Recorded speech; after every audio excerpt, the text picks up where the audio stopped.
Gravação iniciada. Então, boa tarde a todos.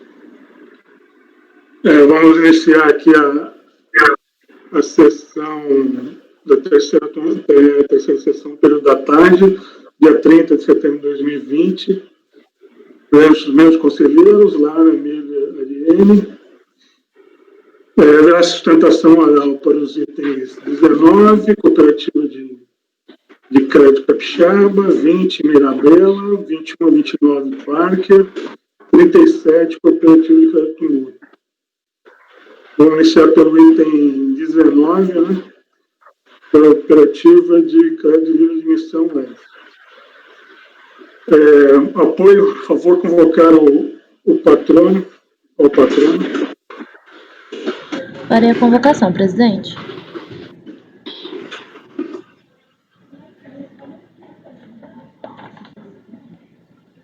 Item 19 e 37 da pauta. Doutora Letícia, seu processo será julgado agora. Por favor, verificar a mensagem privada no chat. Item 19 e 37 da pauta. Doutora Letícia, seu processo será julgado agora. Por favor, verificar a mensagem privada no chat. Convocação feita, presidente. Obrigado.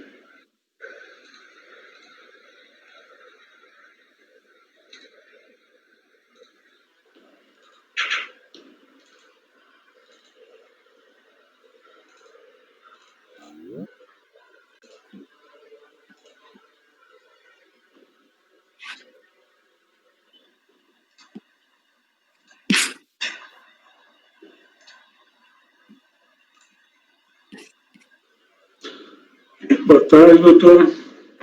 Boa tarde. Bem-vindo aí à nossa sala de julgamento. Nós vamos iniciar pelo item 19.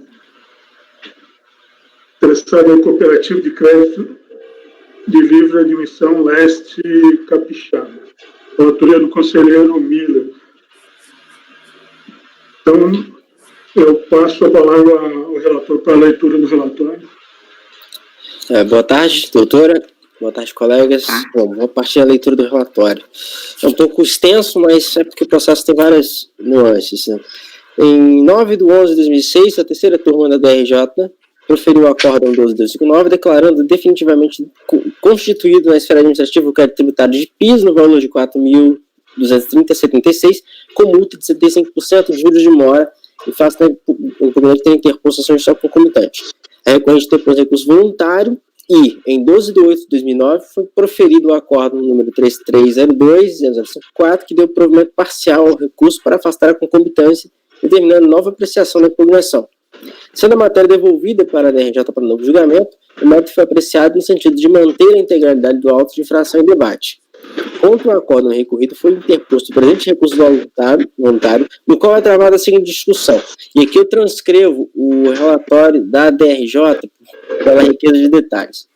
O verso presente sobre auto de infração, que tem como parte integrante o termo de verificação fiscal, lavado para DNF do Rio de Janeiro, consciência do interessado em 28/11/2003. Para a exigência de contribuição ao Programa de Integração Social PIS, no valor de 4.230,76, com multa de 75% de mora. O crédito total lançado, 10.632,30. O lançamento foi efetuado em virtude de, em procedimento fiscal, ter sido apurado falta de recolhimento de PIS, conforme descrito no termo de verificação fiscal. No termo de verificação fiscal, aponta que o interessado ajuizou a ação judicial, contestando a tributação do PIS pela totalidade de suas receitas. No quadro de folha 216, a fiscalização demonstra as diferenças apuradas entre PIS declarado e PIS devido nos termos da legislação pertinente. O enquadramento legal consta na nota de infração. Isso será abordado à frente. O interessado apresentou, em 29/12/2003, a impugnação na referida peça de defesa alega em síntese a sociedade cooperativa de crédito devidamente constituída, sujeitando-se aos ditames da Lei 5.764, de 71, na prática de verdadeiros atos cooperativos, tal qual previsto no artigo 79 da citada legislação, e segundo exige o Banco Central, através da Resolução 2771 de 2000.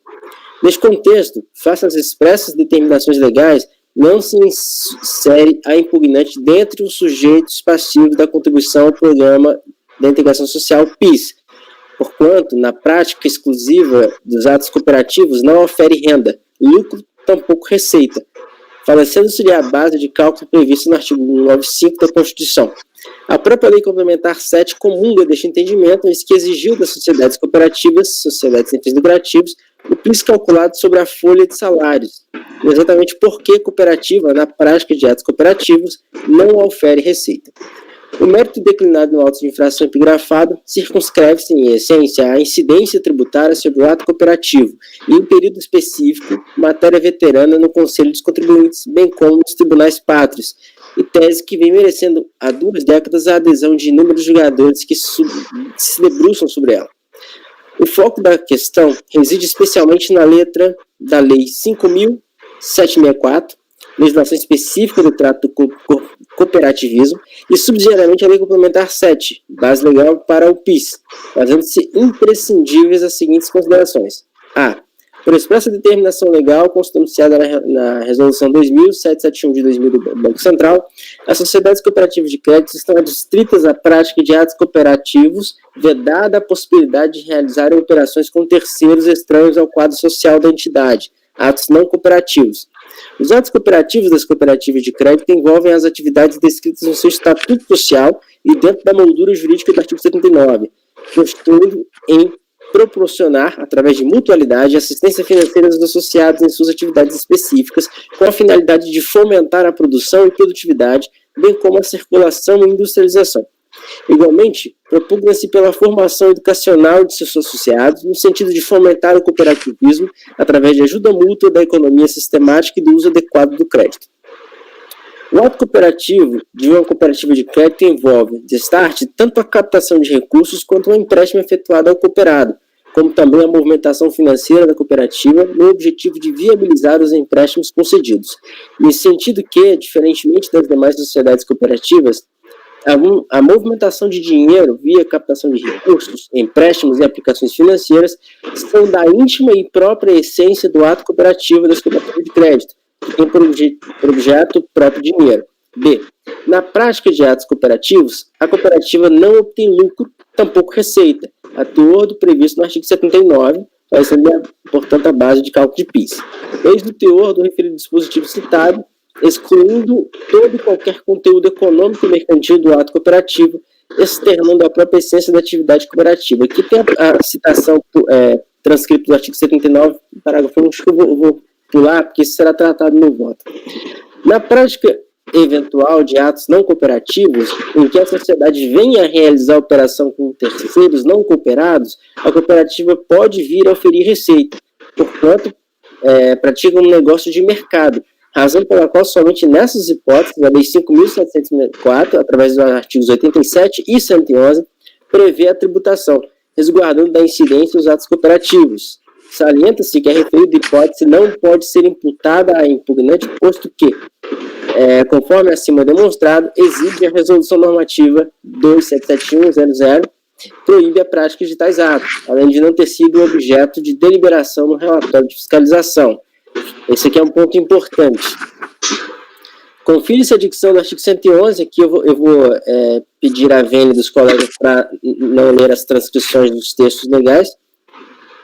E aqui, nota-se, portanto, se tratar a impugnação da não incidência tributária sobre o ato cooperativo. Não está falando de isenção e imunidade, mas simplesmente de não incidência.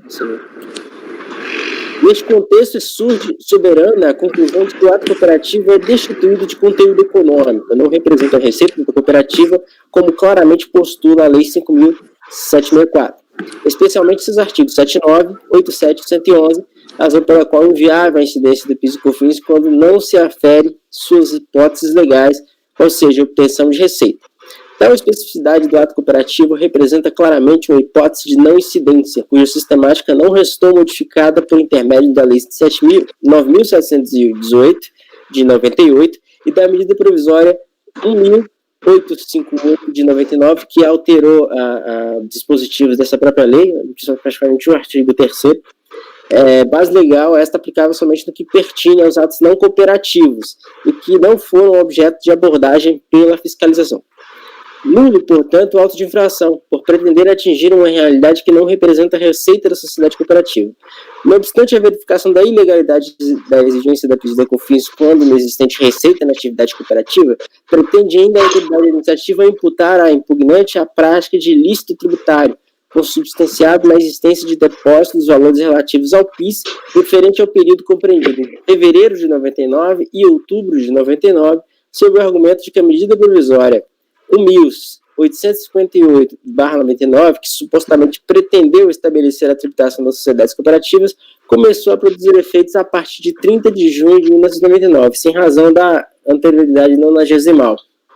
Todavia, o entendimento não merece prosperar, pois que fere frontalmente o princípio da anterioridade nonagesimal, segundo o posto no artigo 95, parágrafo 6º da Constituição de 88, cuja redação encontra-se na seguinte forma, eu peço vênia para não reler a transcrição.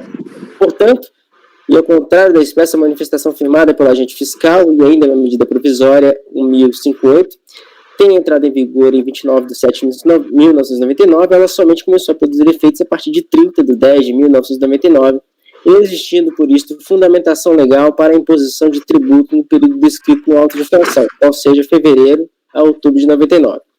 Cabe ressaltar que a própria Receita Federal, reconhecendo o direito invocado, editou o Ato Declaratório 88 de 1999, atestando que, abro aspas, o secretário da Receita Federal, no uso de suas atribuições e tendo em vista o disposto na medida provisória, declara que as contribuições para PIS/PASEP e para financiamento da Seguridade Social, devidas pelas sociedades cooperativas, serão apuradas de conformidade com o disposto na medida provisória 1.858, 7 de julho de 99, relativamente aos fatos geradores ocorridos a partir do mês de novembro.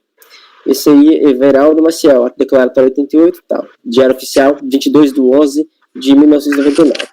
Ante o exposto, e na remota hipótese de se entender pela incidência o que não se espera, não merece prosperar a imposição posta pela autoridade administrativa contra a exigência do tributo em relação aos meses de competência compreendidos entre fevereiro e outubro de 99, posto que os efeitos produzidos pela medida provisória somente viram a tomar forma no ordenamento jurídico em novembro de 99, após ter corrido prazo da nonagesimal, nos termos do disposto do artigo 195 da Constituição e o Ato Declaratório 88 de 99 da Receita Federal. Ao se entender pela isenção, o que se viu não ser a hipótese, ela teria sido revogada somente através da MP 1.858 de 99, iniciando daí a exigência observada à anterioridade nonagesimal.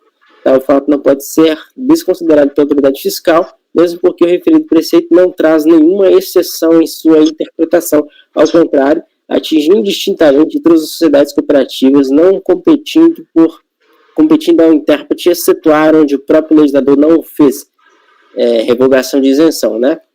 Resta manifesta, portanto, a ofensa ao perpetuar de infração externada pela Receita. Por fim, requer o provimento da impugnação administrativa, declarando-se nulo e ilegal em sua integralidade, contribuições do auto de infração por mais ampla do qual exige total dissonância com o ordenamento jurídico pátrio, bem como com o jurisprudência no Conselho de Contribuintes e do Superior Tribunal de Justiça, destacando 1.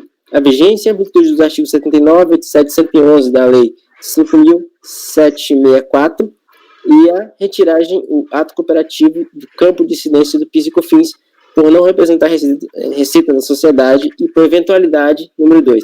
O conteúdo do ato declaratório 88 a permitir a incidência dos tributos somente a partir de novembro de 99.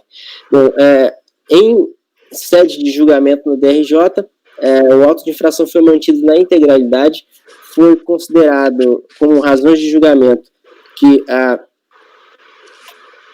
cooperativa de crédito ela se equipara a instituições financeiras pela lei do Sistema Financeiro Nacional e, portanto, ela estaria, que seria essa lei, a Lei 4.594, artigo 7º, mais precisamente, colocando que ali cita as cooperativas de crédito dentro do Sistema Financeiro Nacional.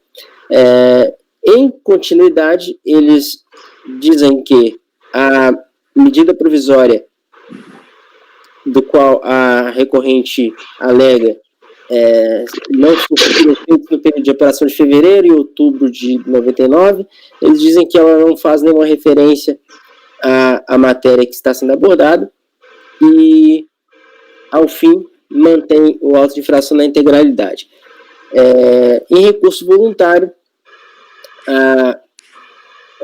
a recorrente traz, em síntese, as mesmas matérias já alegadas em impugnação, e ao fim pede pelo provimento. Eu não vou estender sobre as razões de recurso voluntário, já que a patrona está aí para poder fazer a sustentação oral. Então, presidente, é o relatório.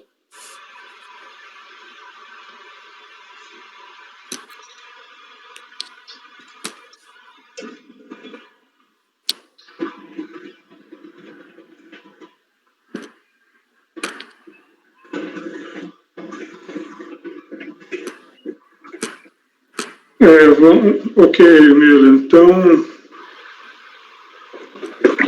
inclusive do relatório, com a palavra a patrona, doutora Letícia Fernandes de Barros, OAB Minas Gerais 79562, Vitório Barroso, Muzi, Barros, Guerra e Associados. Agora tem 15 minutos para a sustentação. Obrigada. Me ouvem bem? Sim. Ilustríssimos conselheiros, a questão foi muito bem relatada. O contribuinte aqui é uma cooperativa de crédito, pertencente, é claro, ao Sistema Financeiro Nacional.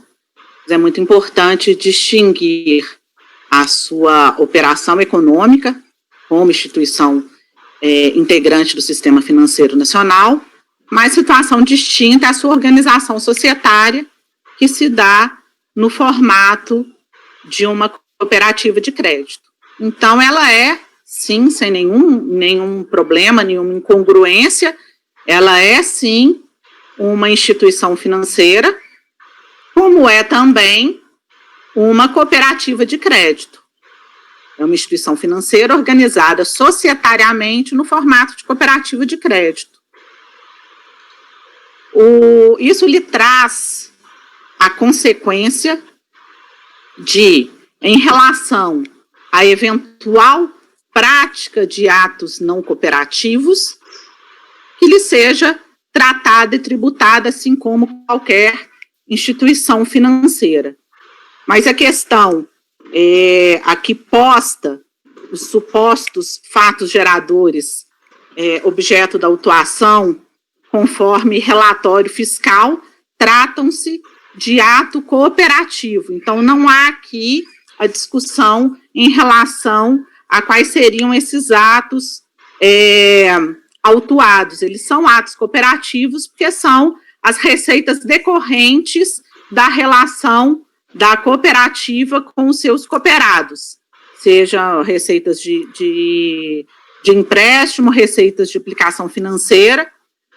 Isso a despeito de já estar muito claro no STJ, já há 15 anos, que a aplicação financeira, eventualmente no mercado, situação que aqui, peculiaridade que não é posta no relatório, mas ela seria igualmente considerada ato cooperativo, eis que a aplicação financeira no mercado para retorno aos seus cooperados, tendo a cooperativa de crédito a necessidade de diversificação financeira, seria igualmente para ela ato cooperativo. Então, aqui, eventualmente, o que se pode ter de um ato não cooperativo numa cooperativa que não está aqui destacado? Uma eventual receita, às vezes, de prestação de serviço de boleto. Então, quando um cooperado paga um boleto de uma concessionária de energia elétrica, então a remuneração por aquele pagamento de boleto vindo da concessionária de energia elétrica, em não sendo cooperativa, seria considerado um ato não cooperativo e, portanto, tributado, assim como é de qualquer outra instituição financeira. Mas o que se está aqui discutindo é a receita, a suposta receita desse ato cooperativo. Suposta por quê? Porque ela não é receita. A cooperativa, sendo vista como mera intermediária entre os seus cooperados, ela não tem receita própria, tudo isso sendo fato tributável em seus cooperados. Essa questão já está o intuito fiscal de cobrança desses valores veio com a revogação em 99, através dessas medidas provisórias, das isenções que se aplicavam às cooperativas. Isenções que, apesar do nome de isenção, na verdade, correspondiam, como foi lido das nossas razões, correspondiam à não incidência tributária, porque, na verdade, não chega a ser receita da cooperativa, e por isso eu não posso tributá-la pelo PIS ou pela COFINS. Mas fato é que essa não incidência dita na legislação, aqui no que nos interessa, na Lei Complementar 770, como receita isenta, essa isenção ela foi revogada, e aqui há, então, uma discussão em relação a essa anterioridade. Nós estamos aqui falando dos fatos geradores de fevereiro de 99 a outubro de 99, e a própria Receita Federal, no ato que foi lido no relatório, que é o ato declaratório 88, ela, refletindo sobre essa aplicação da anterioridade nonagesimal em relação a essa nova e pretensa exigência de PIS e COFINS sobre o ato cooperativo das cooperativas em geral, e aqui essa cooperativa de crédito se inclui da mesma forma, não foi feita e nem poderia nenhuma exceção entre as cooperativas. Então, esse ato declaratório diz que, tendo em vista o disposto na medida provisória 1858, declara que as contribuições para o PIS e para financiamento da Seguridade Social devidas pelas sociedades cooperativas serão apuradas em conformidade com o disposto na medida provisória 1858, relativamente aos fatos geradores ocorridos a partir do mês de novembro de 99. Então, a própria Receita fixou o termo nonagesimal como terminando em novembro de 99, portanto, estaria afastada dessa incidência todos os fatos geradores que estamos tratando aqui nos autos. Esse conselho vem, em situações semelhantes a essa, aplicando o ato declaratório 88, eu peço Vênia aqui para citar um trecho do acórdão 3302.004.129, da segunda turma ordinária da terceira Câmara, onde ele falando e aplica observância de atos normativos, exclusão de penalidades e juros de mora, artigo 100, parágrafo único do CTN. A observância do ato declaratório 88 de 99 pelas sociedades cooperativas exclui a imposição de penalidades e juros de mora em relação às contribuições exigidas até outubro de 99. E aqui ele ainda diz que não seria plausível a administração adotar o prazo nonagesimal para o contribuinte ter direito às exclusões de atos cooperativos à base de cálculo, mas não adotá-lo para revogação da isenção dos referidos atos, o que revelaria afronta ao princípio da vedação ao contraditório. Aqui porque havia discussão se essa anterioridade nonagesimal se aplicaria apenas às deduções que foram trazidas por norma a essa nova exigência ou a própria revogação da suposta isenção. Então, a primeira questão é que o próprio ato declaratório impede que esses fatos geradores aqui sejam alcançados por essa pretensa revogação de isenção.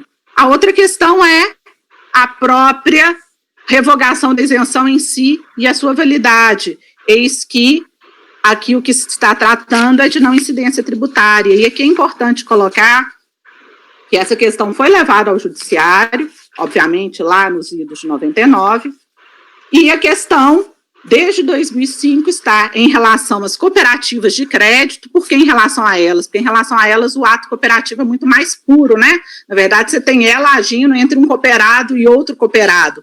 Você não tem as situações que hoje estão em discussão ainda, que seria ampliação desse ato quando eu tenho, por exemplo, uma cooperativa de trabalho. Mas em relação às cooperativas de crédito, a primeira sessão do STJ, em 2005, nos autos do recurso especial 591-298, e que vem desde então sendo plenamente aplicado, reconheceu que o ato cooperativo não gera faturamento para a sociedade, o resultado positivo decorrente desses atos pertence proporcionalmente a cada um dos cooperados, e não existe, portanto, receita que possa ser titularizada pela cooperativa e, por consequência, não há base imponível para o PIS, ou seja, não incidência, é irrelevante a figura da isenção ou não. Toda a movimentação financeira das cooperativas de crédito, incluindo a captação de recursos, a realização de empréstimos aos cooperados, bem como a efetivação de aplicações financeiras no mercado, constitui ato cooperativo, circunstância a impedir a incidência da contribuição ao PIS. De toda forma, no que se refere a essas aplicações financeiras, concessão de empréstimo, todos os atos são efetivamente cooperativos, porque, por força da resolução Bacen 31006, as cooperativas de crédito só podem captar depósito e realizar empréstimo para os cooperados. Então, não há aqui em se falar que uma eventual receita de empréstimo ou de aplicação financeira poderia ser com não cooperado, porque isso é vedado pelo próprio Banco Central. Qualquer que seja o conceito de faturamento, equiparado ou não à receita bruta, tratando-se de ato cooperativo típico, não ocorrerá o fato gerador do PIS por ausência de materialidade sobre a qual possa incidir essa contribuição social. Essa situação, que acabou por ser solidificada pela primeira sessão, acabou tendo reflexos legislativos e, no final de 2004, então, adveio a Lei 11.051, que reconheceu que as sociedades cooperativas de crédito, na apuração dos valores devidos a título de PIS e COFINS, poderão excluir da base de cálculo os ingressos decorrentes do ato cooperativo, ou seja, reconheceu a não incidência sobre o ato cooperativo, restando tributação apenas em eventual ato não cooperativo eventualmente praticado. Recentemente, esse Conselho, em março, quando da aprovação das súmulas, em março de 2019, reconheceu, na súmula 141, que as aplicações financeiras realizadas por cooperativa de crédito constituem ato cooperativo. E aqui, no caso, a súmula diz respeito, tratava de imposto de renda e CSL, então ela continua dizendo o que afasta IR e CSL sobre os resultados. Mas fato é, então, que a súmula 141 reconhece que as aplicações financeiras realizadas por cooperativa de crédito constituem ato cooperativo.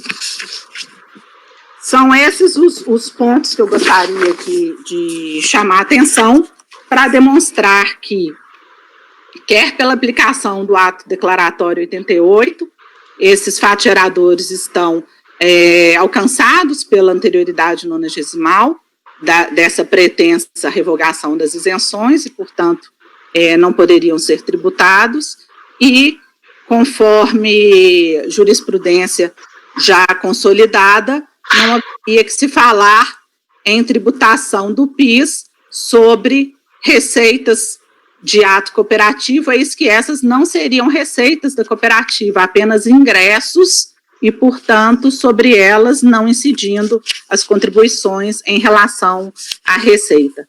São esses os pontos que eu gostaria de chamar a atenção e fico à disposição para eventual esclarecimento fático. Muito obrigada. Obrigado, doutora. Passo a palavra ao relator para a leitura do voto. Muito obrigado, doutora, pelos esclarecimentos. Não passo aqui a leitura do meu voto. Bom, o presente recurso voluntário é tempestivo e atende aos demais requisitos formais de admissibilidade, portanto, dele tomo conhecimento. O primeiro tópico, sobre a tributação das cooperativas de crédito. A controvérsia dos autos gravita sobre a possibilidade de tributação, contribuição ao PIS das receitas auferidas pela recorrente em razão de sua natureza jurídica de cooperativa de crédito, especificamente sobre os denominados atos cooperados típicos. Nos próprios autos, há discriminação da recorrente como cooperativa de crédito, devidamente constituída sobre as regras da Lei 5.007.431, na prática de atos cooperativos, tal qual previsto no artigo 79, e segundo exige o Bacen, através... Deixa eu te falar, nossa, eu tô na corrida de ver as fotos da geladeira, ver qual que eu te mandei. Alguém está com o áudio aqui, qual que era? Tinha uma branca, amarela, ou tinha uma outra aqui, uma verde, eu não lembro direito. Bom, agora sim. Não, mas o meu... Mas não é você não, né? Não, estava tudo tranquilo. Agora eu vou retornar aqui. Bom, já parou, então vamos lá, pode retomar. Então, vamos lá.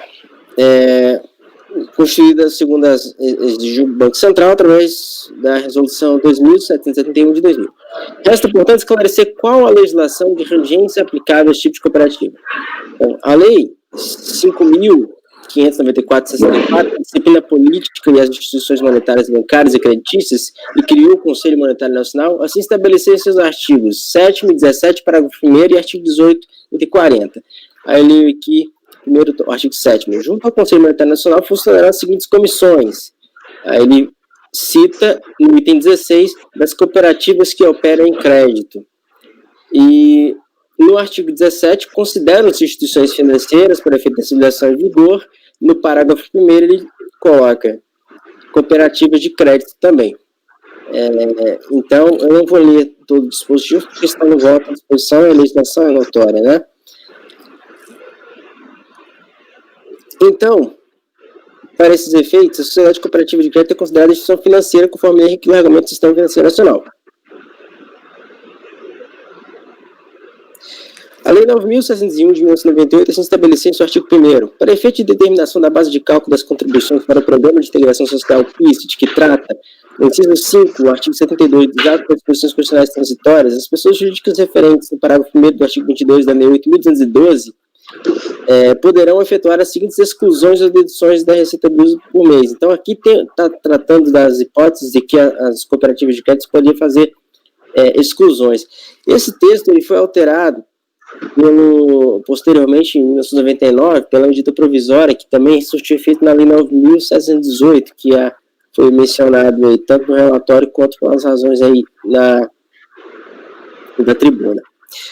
Aí eu pulo aqui para o próximo parágrafo, veja, já a Lei 9.618 de 1998 alterou a legislação tributária federal, definindo que a base de cálculo da contribuição para o PIS e para COFINS devidas pelas pessoas jurídicas de direito privado, a partir de 1º de fevereiro de 1999, passaria a ser a receita bruta com as deduções listadas, e essas listadas foram modificadas. Contudo, o parágrafo 1º do artigo 3º foi objeto de julgamento da sua constitucionalidade pelo Supremo Tribunal Federal, de maneira que foi revogada para que fossem excluídas as receitas financeiras da base de cálculo da contribuição ao PIS e COFINS.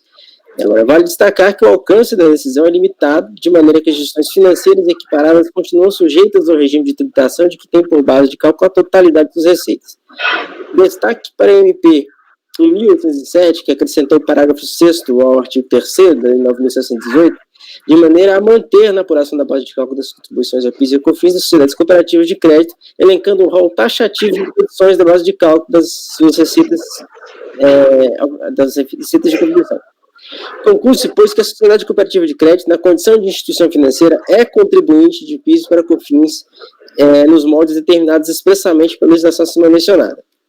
No que toca à incidência da contribuição para o PIS e PASEP sobre atos chamados cooperados, ou cooperativos, né, entre cooperativa e cooperados, cabe destacar que a autuação colaciona certos da Lei 9.618, que rege a contribuição, dando conta de que a tributação tem por base o faturamento, totalidade das receitas auferidas, e que, no caso da pessoa jurídica referida no parágrafo 1º do artigo da Lei 8.202 de 91, entre as quais está a cooperativa de crédito, são admitidas as deduções ali referidas. Portanto, sobre o tema, decidiu o STJ em 2 ocasiões na sistemática de representativo de controvérsia geral, cuja aplicação é mandatória a este Conselho por força do artigo 62, parágrafo 2º do anexo 2 do RICARF. Tem aqui a emenda, né, tributário, recurso especial não incidente de PIS e COFINS nos atos cooperativos típicos, aplicação do rito, né, do 543C do antigo CPC, que seria repercussão geral. Aqui eu vou ler o trecho que mais importa para a gente.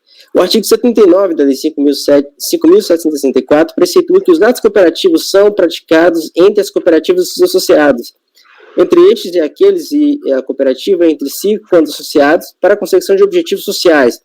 E ainda, em seu parágrafo único, alerta que o ato cooperativo não implica operação de mercado, nem contrato de compra e venda de produto ou mercadoria. No caso dos autos, escolhe-se da decisão em análise de que se trata de ato cooperativo típico, promovido por cooperativa que realiza operações entre seus próprios associados, de forma a autorizar a não incidência das contribuições destinadas ao PIS e ao COFINS. Ao fim, aqui no item 5, o recurso especial parcialmente provido para excluir o PIS e a COFINS sobre os atos cooperativos típicos e permitir a compensação tributária após o trânsito em julgado. Esse é o recurso especial 1.141.667 do Rio Grande do Sul, relatoria do ministro Napoleão Nunes Maia, primeira sessão, julgado em 27 de 4 de 2016. Pela leitura do excerto transcrito, infere-se que não compõem a base de cálculo da contribuição ao PIS os atos cooperativos típicos e não podem ser confundidos com operações com o mercado. Estabelecida a premissa, há de se analisar o sustento do auto de infração atacado, a natureza das receitas oferidas pela recorrente e a discriminação de quanto deve ser excluído em razão de classificar-se como ato cooperativo típico. Em sede de recurso voluntário, a folha 1030, a recorrente faz sua definição de ato cooperativo típico, e aqui eu transcrevo um trecho do recurso voluntário. Assim, o ato cooperativo da cooperativa de crédito envolve tanto a captação de recursos quanto a realização de empréstimos efetuados a cooperados, bem assim a movimentação financeira da cooperativa, no objetivo de viabilizar os empréstimos concedidos. Observa-se que aqui a movimentação de dinheiro é diferente das demais cooperativas, porque a captação de recursos, empréstimos e aplicações financeiras não são eventuais e sim da íntima e própria essência do ato cooperativo, que tem por objeto o próprio dinheiro. Então, eu faço aqui a transcrição do artigo 79, que define ato cooperativo, né? Denominam-se atos cooperativos os praticados entre as cooperativas e seus associados, entre estes e aqueles e pelas cooperativas entre si quando associados para a consecução dos objetivos sociais. Parágrafo único. O ato cooperativo não implica operação de mercado, nem contrato de compra e venda de produto de mercadoria. Essa é a Lei 5.764/71. Aqui é o ponto de partida da premissa que nós vamos, a partir de agora, abordar. Pela leitura do Estado, é possível referir que o ato cooperativo típico é aquele praticado pela cooperativa em relação direta com os cooperados, de modo que demais atos que não são praticados, que são praticados com o mercado, não podem inserir-se nessa definição. Portanto, somente podem ser excluídos da base de cálculo da contribuição ao PIS os atos praticados em estrito cumprimento dos objetos fundamentais da cooperativa. Neste passo, não prospera a argumentação da recorrente de que as operações com o mercado devem ser excluídas da base de cálculo da contribuição ao PIS em razão de, futuramente, o resultado ser partilhado com os associados. 2 pontos, abro aspas, trecho que eu colho do recurso voluntário, também da recorrente. Ela diz, lado outro, pode ainda a cooperativa de crédito realizar aplicações financeiras no mercado, como o contrário diz a lei, hipótese em que aplica-se o capital numa instituição bancária e, por sua vez, o repassa à cooperativa com um proporcional rendimento. Rendimento se diz o quê? Houve um faturamento, né? Diferente do que está analisando. Que, em etapa posterior, retorna ao cooperado. Destaco que a recorrente trouxe aos autos o livro Razão do período fiscalizado, a folha 84, a folha 154. Há de se destacar que, pela análise da escrituração contábil da recorrente, são praticados atos com associados, bem como atos com o mercado. Contudo, o acórdão recorrido não faz qualquer distinção entre as receitas de atos cooperados típicos e demais receitas, ao ponto que poderia ser feita pela análise da escrita contábil da recorrente. Em situação semelhante, já se manifestou esse conselho por meio do acórdão 3401-005-994 de relatoria do conselheiro Rosaldo. Eu faço a leitura do acórdão. Voltando à análise da incidência da contribuição para o PIS/PASEP, discutida administrativamente, cabe verificar se as rubricas analisadas neste processo, cujo sujeito passivo é cooperativa de crédito, são alcançadas pelos decididos nos julgados da CJ sob a sistemática de recursos repetitivos. O contribuinte, ainda em sua impugnação, destaca que, como cooperativa de crédito rural agrícola, está obrigada, pelo artigo 84 da Lei 5.764/71, a operar com associados, e que os rendimentos alheios à atividade cooperativista são sujeitos à tributação. Esse aqui é o caso que a cooperativa se destaca, reconhecendo que a ela se aplica o tratamento previsto para instituições financeiras, que, com as exclusões do parágrafo 1º, artigo 22 da Lei de 2012. E que o Bacen, na resolução 3442 de 2007, estabeleceu que a cooperativa de crédito somente pode captar recursos dos seus associados, também se restringindo a operação de empréstimo a seus associados. Assim, não existiria a possibilidade de operações financeiras com não associados terceiros, se da integralidade dos atos tidos como cooperativos próprios. Aí eu vou ler aqui um pouco abaixo como no caso em análise não se controverte que se está a tratar especificamente de atos entre a cooperativa de crédito e os cooperados, não se aplica o teor do recurso extraordinário, aqui que está no STF a respeito das cooperativas de trabalho, 599-362, que se refere a operações com terceiros, mas o recurso especial 1.141.667, Rio Grande do Sul, esse que eu citei anteriormente, e no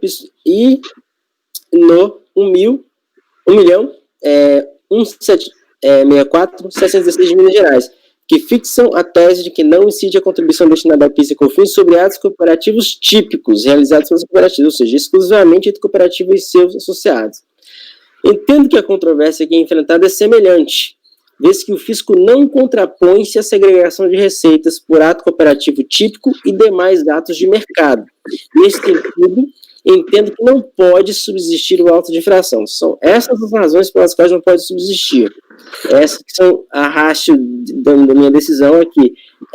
Não por não haver incidência, não porque é impossível haver faturamento para a cooperativa, mas por falha da fiscalização em não segregar as receitas entre atos cooperativos típicos e atos operados com o mercado, como o próprio recurso voluntário confessa que assim o faz.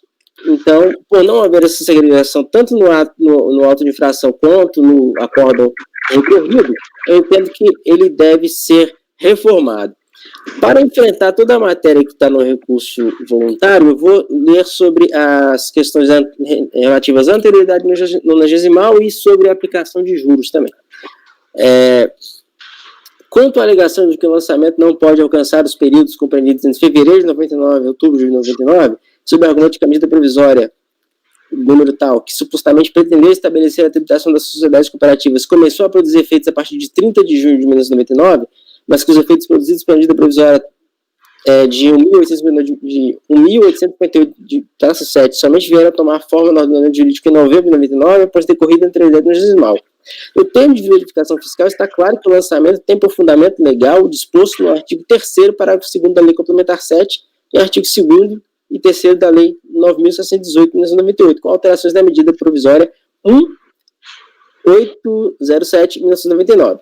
Lembrando que as alterações trazidas pela medida provisória 1807 à Lei 9.618 restringe a inserção do parágrafo 6º no artigo 3º, que nada trata sobre atos cooperados típicos. Eu faço a transcrição aqui desse artigo 6º inserido pela medida provisória. Então, portanto, assim, não pode prosperar a alegação de que o fundamento indicado pelo auditor fiscal não se aplica à exigência dos períodos 2 a 10 de 99, porque aqui, mesmo que se aplique a anterioridade nonagesimal, nada vai interferir no auto de infração, até porque a fundamentação é diversa. E sobre juros, vou fazer a leitura. Quanto à multa de ofício, cabe registrar que o artigo 44 da Lei 9.430 determina que será aplicada a multa de 75% calculada sobre a totalidade de diferença de tributo ou contribuição no caso de falta de pagamento. Tratando-se de lançamento de ofício, em que ficou constatada a falta de recolhimento do tributo, a aplicação de multa de 75% encontra-se em harmonia com a legislação vigente.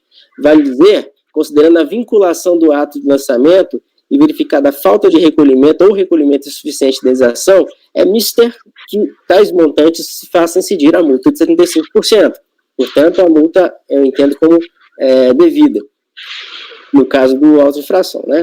Quanto à incidência de juros de mora, cabe registrar que ela está amparada nas disposições legais do artigo 61 do CTN, que diz: o crédito não integralmente pago no vencimento é acrescido de juros de mora, seja qual for o motivo determinante da falta, sem prejuízo da imposição das penalidades cabíveis da aplicação de qualquer medida de garantias previstas nessa lei ou lei tributária. E aí eu cito ainda vale o destaque para o que prescreve o artigo 113, parágrafo 3º, né, que a obrigação tributária pode ser principal ou acessória, parágrafo 3º diz: a obrigação acessória, pelo simples fato da sua inobservância, converte-se em obrigação principal relativamente à penalidade pecuniária.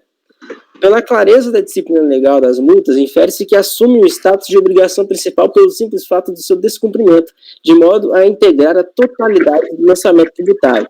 Importa destacar que o intérprete não pode distinguir onde a lei não distingue e, por força da própria natureza deste tribunal administrativo, a aplicação da lei é mandatória e não pode colegiado afastar a norma vigente. Portanto, não merece prosperar o argumento argumentação sobre a não incidência de juros sobre a totalidade do crédito tributário lançado no auto de infração em debate.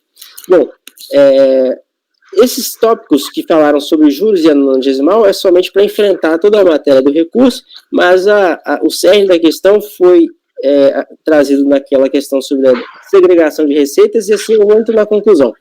Por tudo exposto e que tudo nos autos consta, entendo que merece reforma o acordo recorrido para reconhecer a não incidência da contribuição ao PIS nas receitas provenientes das cooperativas típicos. Como isso não está descrito no auto de infração, então o provimento é para cancelamento total do auto de infração. O exposto, voto reconhecido do recurso voluntário para, no mérito, dar-lhe provimento. É como voto, senhor presidente.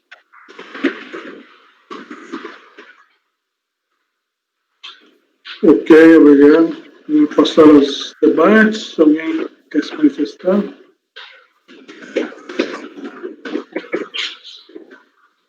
Bom, então vamos passar a votação. Conselheira Lara, um voto. Voto com o relator, presidente. Conselheira Ariane. Voto com o relator, presidente. Bom, então eu vou divergir, porque entendo que nessa questão de instituições financeiras, os julgados do STJ não se aplicam, né? Que tratam de cooperativa de trabalho e outros tipos, e existe uma legislação específica, né, para instituições financeiras e que é cabível a incidência da contribuição nesses casos. Então, eu vou me curvar aí a posição da Câmara Superior. Então, vamos ao resultado.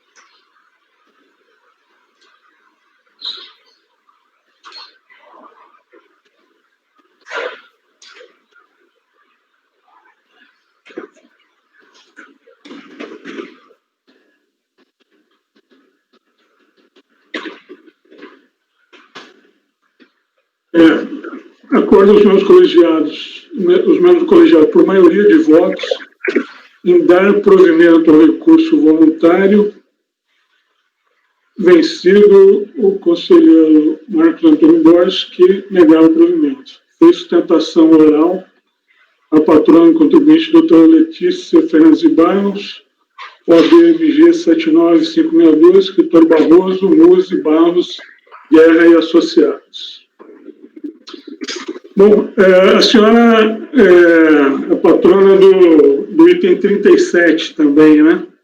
Sou. Nós podemos aí adiantar esse item, né? Para a senhora não ter que votar novamente, né? Se tiver em condições. Sim, sou. Obrigada. Tá.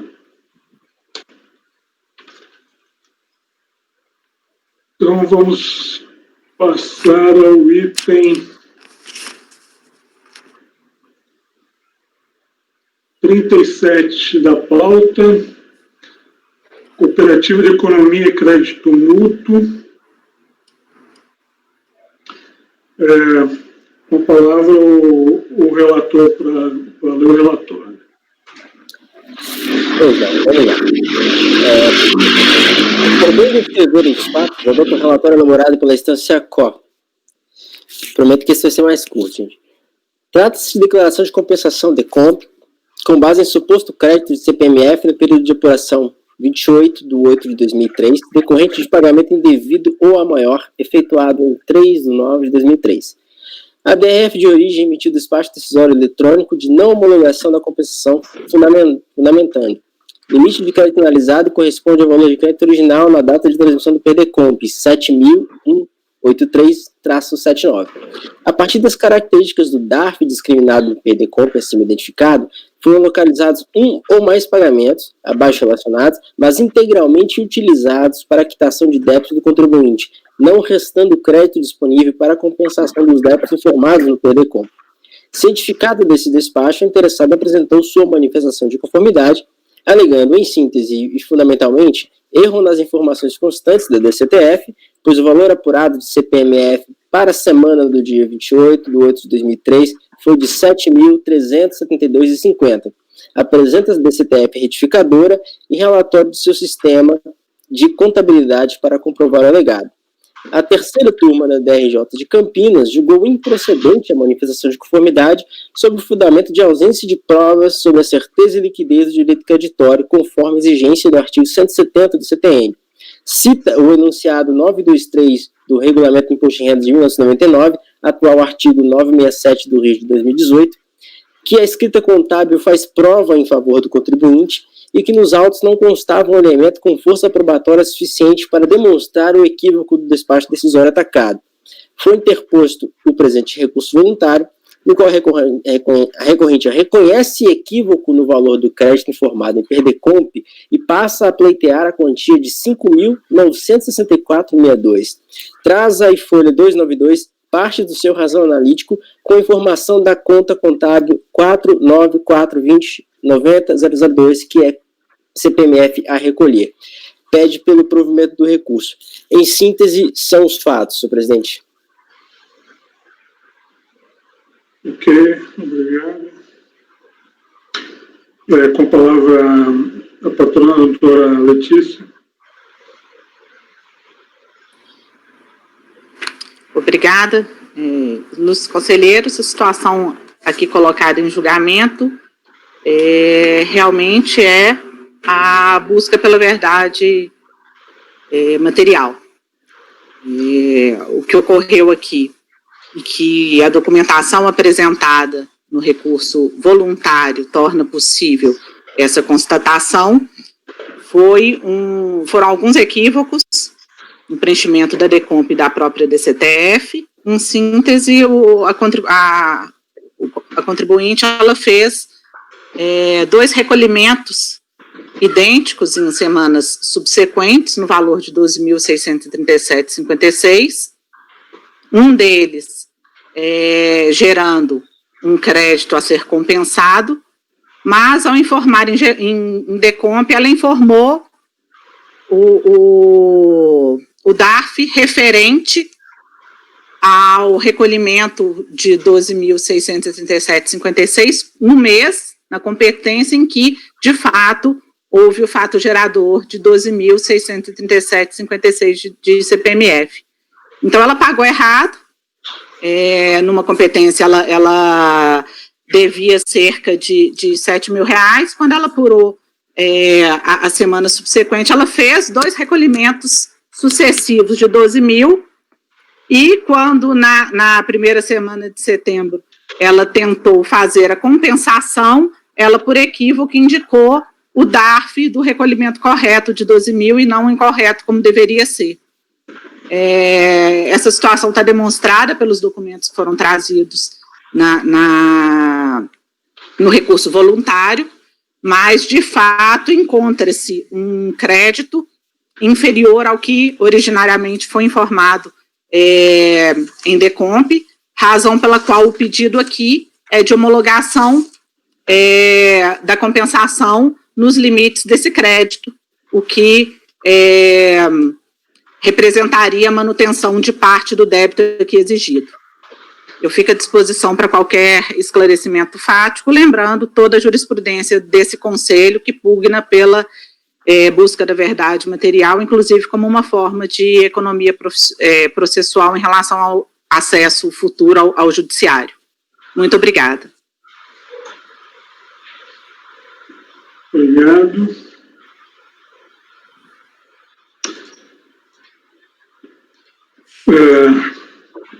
Dúvidas? Podemos passar. A leitura do voto. Podemos passar a leitura do voto. Pois não, senhor presidente. O presente recurso voluntário é tempestivo e atende aos demais requisitos formais de admissibilidade, portanto, dele toma conhecimento. Bom, a compensação é uma das modalidades de extinção de crédito tributário prevista no artigo 156, inciso 2 do CTN, pressupõe a existência de créditos e débitos tributários de titularidade contribuinte. Conforme o artigo 170 do CTN, a lei poderá atribuir, em certas condições e sob garantias determinadas, à autoridade administrativa autorizar a compensação de débitos tributários com créditos líquidos e certos do direito passivo. Eu faço transcrição do artigo 170, que eu peço a excusa para não fazer a leitura.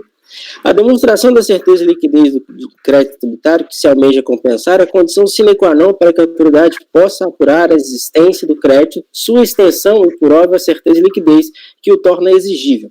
Ausentes os elementos probatórios que evidenciam o direito pleiteado pela recorrente, não há outro caminho que não seja o seu não reconhecimento.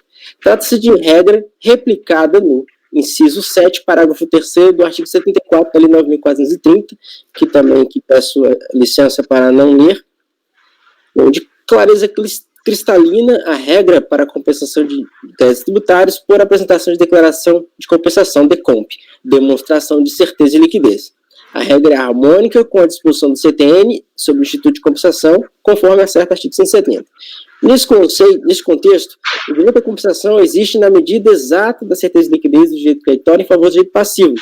Assim, a comprovação da certeza e liquidez do direito tributário mostra ser fundamental para a efetivação da compensação. Aqui eu quero abrir um parágrafo, vou até falar isso, não é um trecho de leitura. Eu conheço os documentos juntados em recurso voluntário, embora tenha sido feita a juntada extemporânea, mas por ter aqui uma hipótese das exceções que o acórdão de DRJ cita expressamente o dispositivo que fala da escrita contábil. Diria que a escrita contábil faz prova em favor do contribuinte com relação as informações nela contidas, e a contribuinte trouxe aos autos justamente a sua escrita contábil. Neste caso, eu entendo que foi uma das exceções de autorização para conhecimento de prova em recurso voluntário, portanto, deles também conhecimento, e aí passo para a análise. Em análise dos autos, afirma-se que a recorrente alega em DECOMP ser detentora do crédito na monta de R$ 7.183,69. A Folha 291 traz comprovante de arrecadação de CPMF do período no valor de R$ 12.637,56. Complementarmente, traz a Folha 292 parte da sua escrita contábil, informando a conta 494209002 CPMF a recolher do período 1/8 de 2003 a 31/8 de 2003, na qual se verifica ao final da apuração saldo credor de R$ 5.543,77. Ainda, as folhas 294 a 305 colaciona extrato de CPMF retido dos correntistas no período de apuração e debate, lastreando as informações que foram inscritas no razão analítico. Em favor da contribuinte, prescreve o artigo 967 do decreto 9.580 de 2018, que é o regulamento do imposto de renda, que assim diz: a escrituração mantida e observância das disposições legais faz prova a favor do contribuinte dos fatos nela registrados e comprovados por documentos hábeis, de acordo com a sua natureza ou assim definidos em preceitos legais. Entendo que o livro Razão, em conjunto com os extratos de retenção de CPMF dos correntistas no período em debate, traz aos autos a demonstração da existência do direito creditório. Por outro lado, o comprovante de recolhimento demonstra a sua liquidez. Nesse sentido, inclino meu convencimento a reconhecer parcialmente o direito creditório na medida do que fora comprovado. Por fim, é importante destacar que, mesmo que a recorrente tenha reconhecido o erro no preenchimento da DECOMP, não pode este Conselho modificar o valor originalmente pleiteado e que está em debate no despacho decisório. Caberia, sim, a retificação da declaração a tempo e modo. Portanto, entendo que deve-se reconhecer como parcialmente comprovado o crédito pleiteado no montante de R$ 5.543,77, conforme comprovado pela escrituração contábil e lastreado pelos extratos dos correntistas. Concluo, pelo exposto, voto por conhecer do recurso voluntário para, no mérito, dar-lhe parcial provimento no sentido de ser reconhecido o direito creditório no valor de R$ 5.543,77. É como voto, presidente. Ok, obrigado. Ô, Miller, esse valor aí, eu vi no documento contábil que foi juntado ali, é 5.453,77. Teve algum erro aí? Erro de digitação, presidente. Desculpe aqui, eu vou corrigir.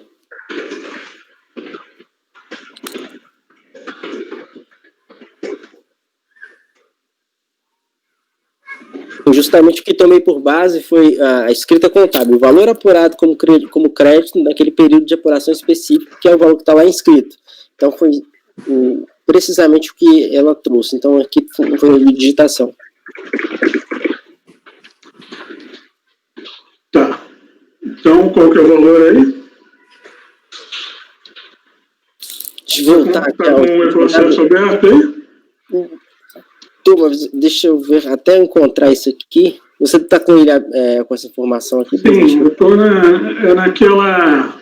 Eu vou abrir aqui. Naqueles documentos complementares ali, né? Está lá, o valor do crédito, 5.453,77. É esse o valor que você está se baseando? Isso. Eu troquei o 5 pelo 4, só isso. É 5.453. Eu botei 543, mas, e aí 77 é a mesma coisa. Só troquei o 4 pelo 5, mas é esse mesmo. Tá. Então, o negócio é que eu tô percebendo aqui que tem vários valores aqui que são diferentes, né? Que são colocados, né? A DRJ chegou num valor de 5.964, que seria com base no que foi colocado na manifestação de inconformidade.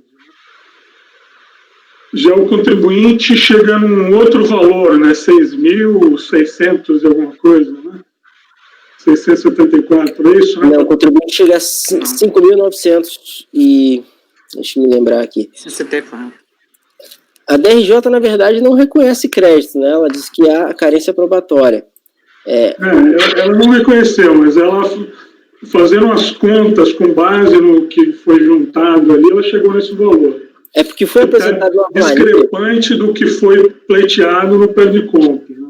Exatamente. Foi apresentada uma planilha, presidente, de um cálculo que a DRJ não considerou como teor probatório. Então, ela fez essa apuração com base nessa planilha. Eu fiz a apuração com base no que está escrito no livro razão, bem como com as retenções dos correntistas. E foi o valor encontrado, 5.453,77. Eu acho que, com base em... Porque a DCTF não foi retificada, né? Pelo que eu vi na DCTF, está conforme o valor que foi impugnado ali no despacho decisório, né? Os 12.637 estavam vinculados na DCTF, então não houve retificação, né?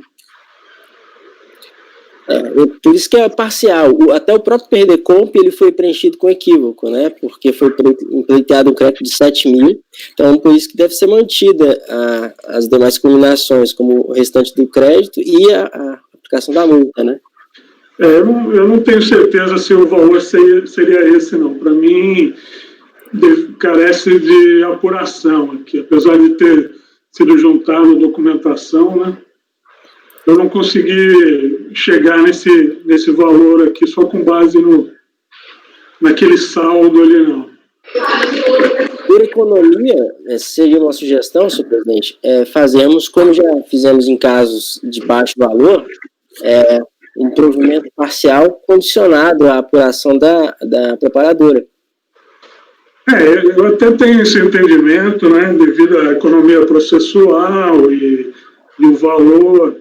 Então, mas aí vai depender de como os colegas vão se posicionar. Isso. Mas eu entendo, eu acho que é uma dúvida razoável mesmo. Se o colegiado assim entender, eu posso adaptar o provimento parcial da forma que ficar bem entendido. Tá.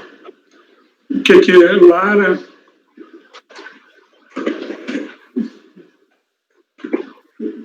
Podemos votar em condições de votar? Sim. Eu entendo que a gente deve dar parcial provimento, mas para retornar à unidade de origem, para verificar o cálculo precisamente, para fazer a apuração precisa do valor. Isso sim, eu também entendo que ou o caso seria ou de converter em diligência, para que seja apurado o direito creditório e se há a suficiência, né, para extinção dos débitos compensados, ou um provimento parcial para que, com base no documento juntado, né, se apure o direito creditório e a suficiência da compensação. Mira, você vai alterar nesse sentido? Sim, eu altero nesse sentido, estou de acordo, até porque é uma jurisprudência da turma, né? A gente já tem um entendimento. Tá. Então, Lara, com essas alterações aí, como voto? Com voto tolerado, eu voto com o relator, presidente. Ariane? Com o relator, presidente. Então, eu também vou acompanhar com essas alterações.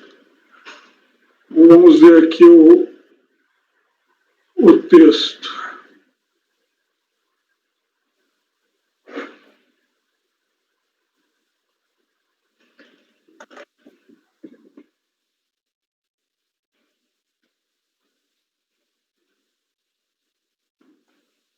Acordo aos juízes colegiado por unanimidade de votos.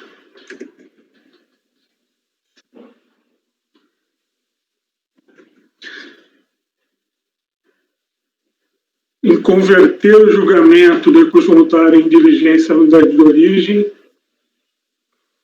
para que esta apure, com base nos documentos acostados aos autos e na escrituração fiscal contábil, a legitimidade do crédito pleiteado, decorrente de pagamento indevido ao maior, e a sua suficiência para a extinção dos créditos compensados, nos termos do voto do relator. Tá bom, Miller? Então, uma dúvida, presidente, ficou como conversão em diligência ou provimento parcial? Não, eu tinha pensado em conversão de diligência, mas você está dando um provimento parcial, né? Parcial condicionado, naquele modelo que a gente faz, quando são baixos os valores.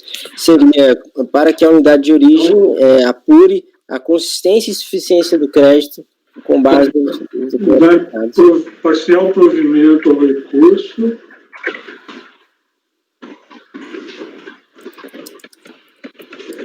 Para que a unidade de origem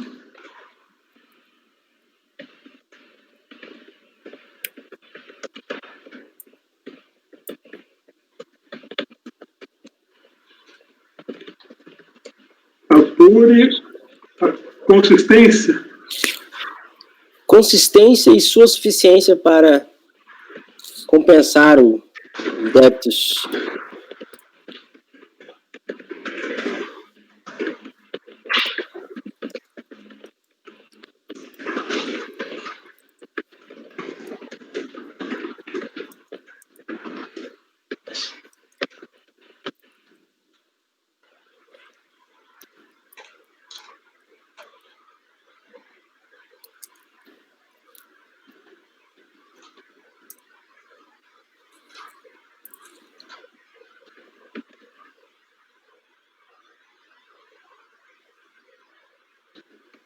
Para compensar os débitos indicados na DECOMP?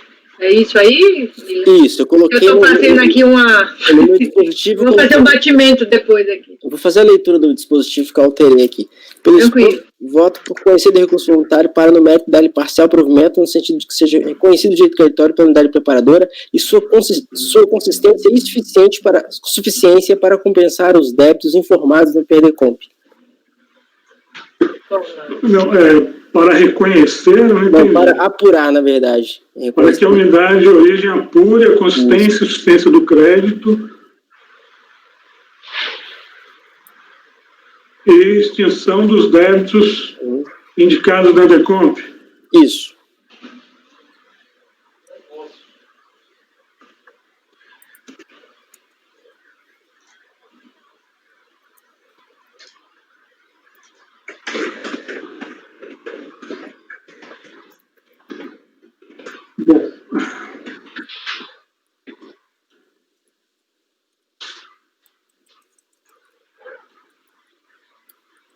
Bom.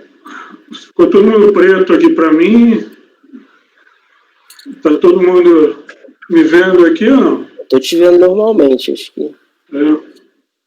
Bom, então deve ser só. Então, acordam os membros do colegiado, por unanimidade de votos, sem dar parcial provimento ao recurso, para que a unidade de origem apure a consistência e suficiência do crédito e a extinção dos débitos indicados na DECOMP. Em sustentação oral, patrono contribuinte, doutora Letícia Fernandes de Barros, OAB 79562, escritório Barroso, Muzi, Barros, Guerra e Associados. Certo? Muito obrigado. Obrigado, doutor. Boa tarde, bom trabalho. Obrigado, boa tarde. Obrigada.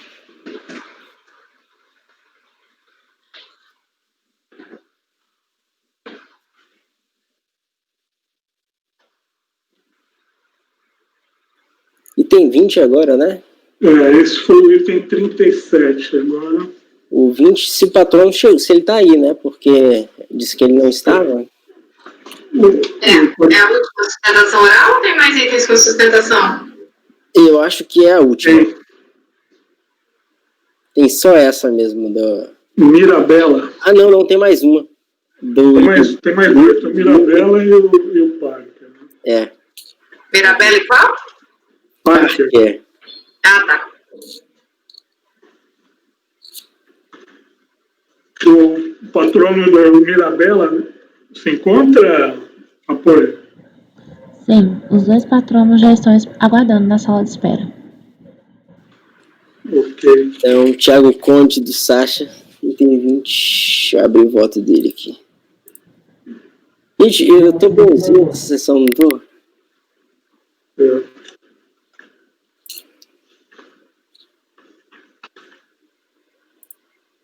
Então,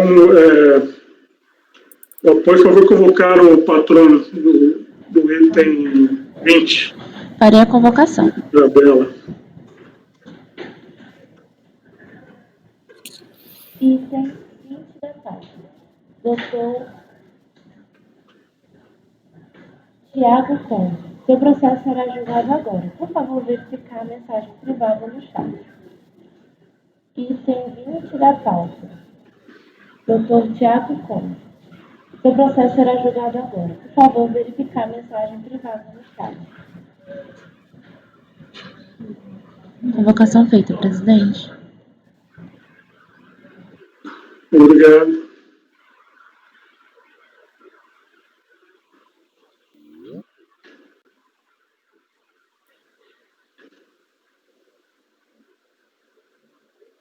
Boa tarde. Boa tarde. Boa tarde. Não vai haver sustentação, é só julgamento mesmo. Só acompanhamento. Só vai acompanhar? Nossa. Perfeito. Ok. Então, nós vamos votar agora o item 20. Ocorrente em Mirabela, mineração do Brasil. Com a palavra o relator para a leitura do relatório. Pois não. Boa tarde a todos, boa tarde, doutor. Por bem descrever a narrativa fática, adota o relatório elaborado pela instância COP. Trata-se de manifestação de conformidade apresentada em face do despacho decisório proferido pela Delegacia da Receita Federal do Brasil em Itabuna, Bahia, que procedeu à não homologação da compensação efetivada por meio de declaração de compensação DECOMP, eu tenho um número que eu não vou citar, transmitida em 20 de 3 de 2007. A declaração em tela foi analisada de forma eletrônica pelo Sistema de Processamento da Secretaria da Receita Federal do Brasil e foi emitido despacho decisório em 4 de 9 de 2012, número de rastreamento X, a folha 19, assinado pelo titular da unidade de jurisdição do contribuinte. O despacho decisório aponta como causa de não homologação o fato de que, embora localizado o pagamento indicado no PDCOMP como origem de crédito, seu valor integral foi utilizado para a extinção do débito de COFINS referente ao período de apuração de novembro de 2009, conforme consta no campo 3 do despacho decisório. A recorrente interpôs a manifestação de inconformidade por meio de protocolo postal, alegando as razões de seu inconformismo. A terceira turma da DRJ de Curitiba não conheceu do manifesto por entender que o protocolo foi intempestivo. Contra o acórdão da instância COF foi interposto o presente recurso voluntário, alegando, em síntese, a. Equívoco na contagem do prazo pela DRJ, que deveria considerar como data do protocolo a data da postagem. 2. Nulidade da intimação por supostamente não informar o prazo para a defesa administrativa. Trouxe aos autos os documentos de folha 99 a 115, dos quais destaco cópia do AR de postagem da manifestação de conformidade. São os fatos, senhor presidente. Posso passar para a leitura do voto? Sim, como vai ter sustentação oral, pode passar. Então vamos lá. O recurso voluntário é tempestivo e atende aos demais requisitos formais de admissibilidade, portanto, dele toma conhecimento. Item 1, da preliminar de nulidade. A recorrente suscita a preliminar de nulidade da intimação que lhe deu ciência sobre o despacho decisório sob o argumento de que estaria maculado de vício de forma, que o nulifica. Alega que não foi indicado prazo legal para contestar administrativamente a decisão proferida pela DRF sobre o crédito pleiteado. Em análise do despacho decisório de folha 41, vejo que há a indicação do prazo legal de 30 dias para contestá-lo, bem como por indicação do dispositivo legal. Aqui eu fiz uma pequena transcrição do item 4 do despacho decisório e colaciono para vocês aqui, que é amarelo. Fica o sujeito passivo cientificado deste despacho e intimado no prazo de 30 dias, contados a partir da ciência, deixa efetuar o pagamento dos débitos indevidamente compensados, a acréscimo facultado total ou apresentação de manifestação de conformidade. Então, não prospera o que fala o recorrente. Destaco que a folha 19, anexo à manifestação de conformidade, está o próprio despacho decisório de folha 03, 100, 1709, que refere-se ao perdeconto de número, já citado, cujo trecho for acima transcrito. Portanto, não prospera o argumento da recorrente de que há vício de forma na intimação, que encontra imperfeito amparo na legislação vigente. Pela eventualidade, recordo o princípio paz nullitas nos RIF, que defende a nulidade somente em efetivo prejuízo ao contribuinte e amolda-se ao caso em debate, razão pela qual trago como fundamentação para minhas razões de decidir. Por total inexistência de vício de forma ou qualquer violação à lei e princípios que regem o processo administrativo, rejeito a preliminar de nulidade suscitada e passo a análise do mérito da demanda. Eu vou votar a preliminar primeiro, presidente. Não, podemos ir direto ao mérito, a gente volta tudo junto. Bom, da tempestividade da manifestação de conformidade. As folhas 103 e 104, a recorrente trouxe aos autos o comprovante de protocolo no qual atesta que a manifestação de conformidade foi protocolada no dia 18 de 10 de 2012, que é o termo ACOPA no protocolo. Esta informação também pode ser confirmada por meio do histórico da postagem juntados pelo contribuinte à folha 108 dos autos. Sendo assim, tem-se que o prazo de 30 dias para a interposição da manifestação de conformidade fora atendido. Por outro lado, é certo também que o artigo 56 do Decreto 7574 de 2011 faculta ao contribuinte a realização de protocolo via postal, hipótese em que, para fins de contagem do prazo, deverá ser levada em consideração a data da respectiva postagem. É o que se infere no dispositivo a seguir transcrito, que eu transcrevo o dispositivo do artigo 57, e ele diz aqui, no parágrafo 6º, mais especificamente, na impossibilidade de obter cópia de aviso de recebimento, será considerada como data de apresentação da impugnação constante do carimbo não, nesse caso aqui, no parágrafo 5º. Na hipótese de remessa da impugnação por via postal, será considerada como data de sua apresentação a da respectiva postagem constante do aviso de recebimento, o qual deverá trazer a indicação do destinatário da remessa e o número do protocolo do processo correspondente. São os dois requisitos exigidos. Aí aqui eu colaciono embaixo, No caso dos autos, a tempestividade da manifestação de conformidade deve ser aferida pelo AR do comprovante de postagem trazida aos autos a folha 103 e 104 e recebida pela unidade preparadora em 22 de 10 de 2012. Tendo pelo regramento do parágrafo 5º do artigo 56 do decreto 7574 de 2011, é a data da postagem que deve ser considerada para fins de contagem do prazo para a apresentação da impugnação de manifestação de conformidade. E está aqui na primeira parte do AR, o protocolo dia 18 de 10 de 2012, que é o termo ad quem para a manifestação de conformidade, com a identificação aqui do sujeito passivo e seu endereço, e o destinatário, a Receita Federal, e o número do processo, como também exigido no decreto, e o teor, que é a manifestação de conformidade. Foi recebido pela unidade de origem no dia 22, data que foi batido o carimbo, data que foi reconhecido pela DRJ como um protocolo, mas o decreto diz de forma diferente. Ante ante a clara demonstração do comprovante de postagem das regras que ditam contagem do prazo com o protocolo postal, entendo que o acórdão recorrido merece ser anulado, haja vista que a manifestação de conformidade é vencido o protocolo dentro do trintídio legal. Diante de tais elementos, entendo que cabe a este colegiado reconhecer a nulidade do acórdão recorrido, determinando o retorno dos autos àquela instância de julgamento para que profira nova decisão, na qual sejam apreciadas as alegações que referem-se ao direito creditório pleiteado no perder-compra. Por fim, não é demais mencionar que este tem sido o entendimento deste Conselho em acórdão que transcrevo. Aqui eu transcrevo um acórdão da 3201, 002, 401, que assim diz, nos termos do artigo 56 do decreto 7574, quando o protocolo da impugnação é realizado via postal, conta-se como data de protocolo da postagem do documento. Comprovada a tempestividade da impugnação apresentada, deve ser afastada a alegação de revelia e anulado o acórdão recorrido para que outro seja proferido examinando os argumentos de defesa do contribuinte. Decisão de 2016. Pelo exposto, voto por conhecer do recurso voluntário, rejeitar a preliminar de nulidade e, no mérito, dar reprovimento para que a DRJ profira nova decisão apreciando o direito creditório, o mérito da demanda. É como voto, presidente. Ok. Alguma dúvida? Vamos passar a votação. Conselheira Lara, como vota? Eu acompanho o relator, presidente. Ariane? Também acompanho o relator, presidente. Eu também acompanho. Então, acordam os membros do colegiado, por unanimidade de votos, em rejeitar a preliminar de nulidade e, no mérito, em dar provimento ao recurso para que a DRJ profira nova decisão, apreciando o mérito da demanda. Obrigado. Obrigado, boa tarde. Boa tarde. Bom, podemos dar uns 5 minutos agora. O apoio, por favor, em interromper a gravação.